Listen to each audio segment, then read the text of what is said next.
What did I learn today? One of my subscribers saw this crack in the firewall. I was going to leave it, but it is suggested that it get repaired. And there is a fix. Let's see, where is that picture? I'm looking here. I should have a picture of it. Hold on.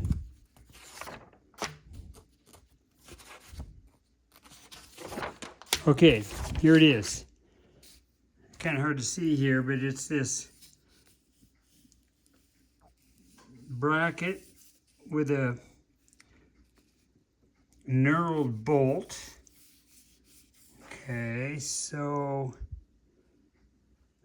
in order to install that, you punch out this one here, and I guess that goes maybe this one too, and it maybe comes in from the inside, adds support. The only guy that sells that is on vacation for 6 weeks. Great. So I'm not sure what I'll do. Have to think about it. But 6 weeks before I get my brakes going again?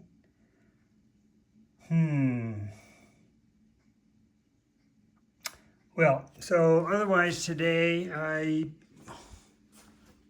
climbed under the car and got the connector from the headlights through the firewall and the various marker lights and running lights. I haven't connected these yet. I can't see the wire colors as to which ones they are. So that's kind of sitting. Same thing over here. I added an extension to the wiring harness here to get down to the washer motor.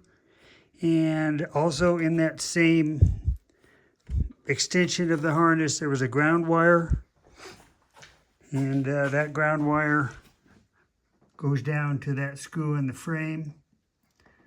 So I got that installed. And what I do is I sand the paint off the frame, and then I coat everything in a dielectric grease. You can see the wire here going down there, comes up into the harness. So again, the only one that is unknown is this guy here. And he's a fairly large, almost looks like a number 10, not maybe a number 10, number 12 maybe, auto wire, white.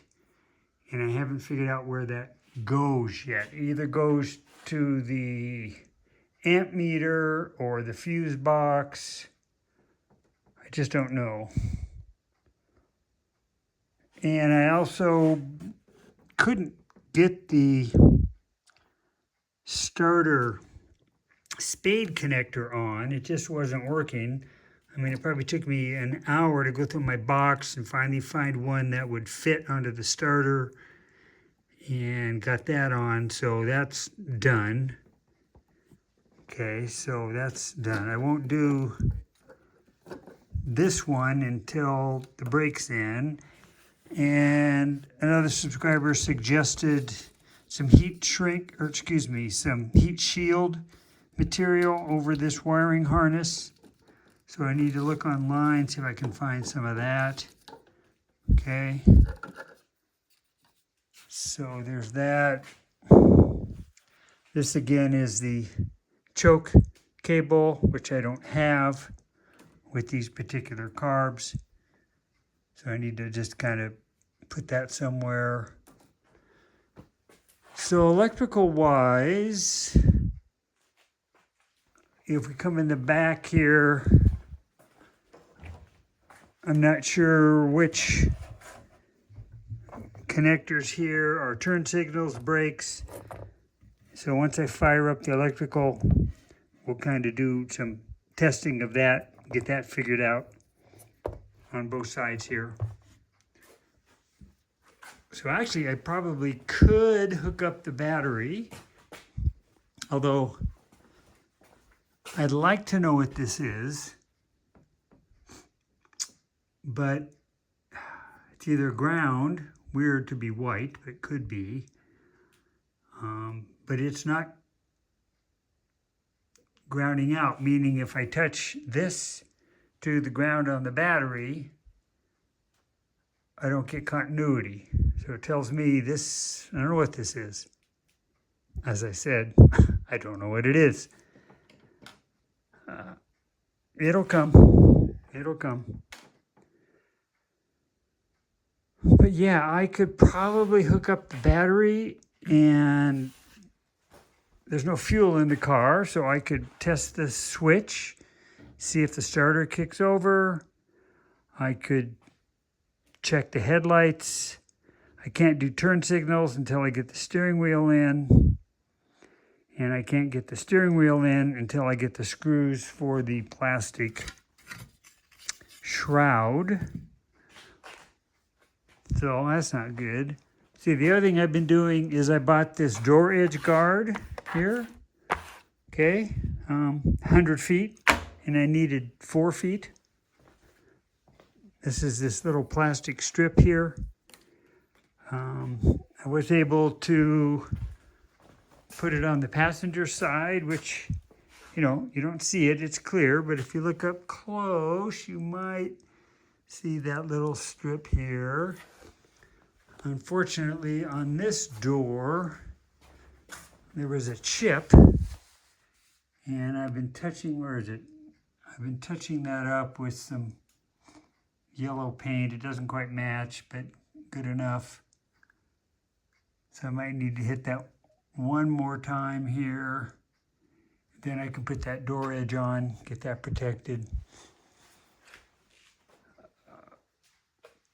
Still waiting on the little, where are they here?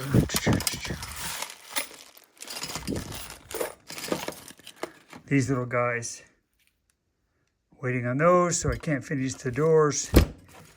And again, I'm just gonna put these on my table to remind me that I need to figure these out, what I'm gonna do for gaskets. Oh, the other thing I did was I capped off the return fuel line. The original carbs, this would have gone down underneath to some sort of a, what do they call it? Do I have it here?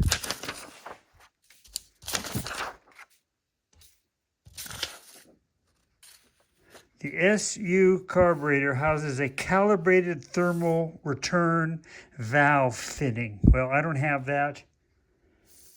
Don't have it. If you are missing the original valve or changing your setup, let me know. Well, that's AI. Okay, so what does this one say? If the specific thermal unit valve has been removed or bypassed, the return line cannot be left open directly, or the mechanical fuel pump will dump pressure and fail to feed the flow bowls properly.